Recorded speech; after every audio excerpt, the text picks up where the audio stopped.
Appropriate song, as UGA deserves a standing ovation.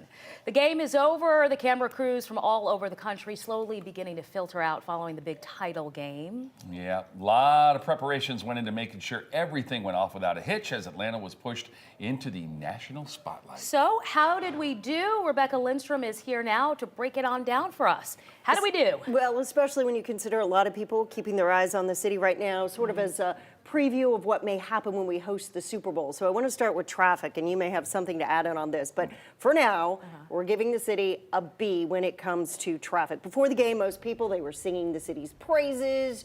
But you have to take into account that they very early on warned drivers to arrive 5 to 6 hours early.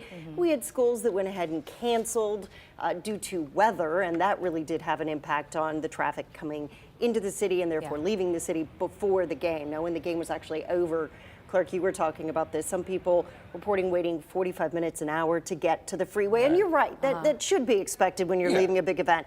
But you're also hoping that when you have a big event, one that you know is coming, that you have a lot of time to plan for, that, I mean, you're really coming up with good paths to get people into the parking lots, get them out of the parking lots, get them to the freeways. Yeah, I think that's what we all hope for. You know, you're coming into the city and there's like a flow going this way. And we saw that. We saw Centennial Olympic Park Drive was one of the most crowded. And then coming off the connector at William Street, and then, all that traffic with still some of those streets blocked off. How about MARTA, though? Did MARTA provide any help? Well, you know, for MARTA, we're going to go ahead and give them a C. Some people this morning might be saying FF, but we're giving them a C because getting into the city, again, they did handle that flow pretty well. We saw very few complaints as people were coming into the game, preparing for the big game. But when it came time for people to flood out, get onto MARTA, to get home, those northbound lines just crumbled, just crashed. Mechanical problems, MARTA says, due to heavy ridership, causing those lines to just fall apart. And so as they were working with those technical issues, you had, again, people waiting 45 minutes, an hour just to get home. And not only to get onto the train, but then to get out of the parking lot once they got off the train. We were having reports there. So you would have thought, again, with I-85 and the collapse and the shutdown, dealing with that heavy flow Any all word the from time. MARTA this morning on that yet? They, they're just apologizing, saying that they're sorry. But again, this is a trust-based system. If you want people to abandon their cars, ride MARTA, you have to build that trust, and not just on the big events, but kind of over a period of time. Last, we want to look at security. For this, we're giving the city a B+.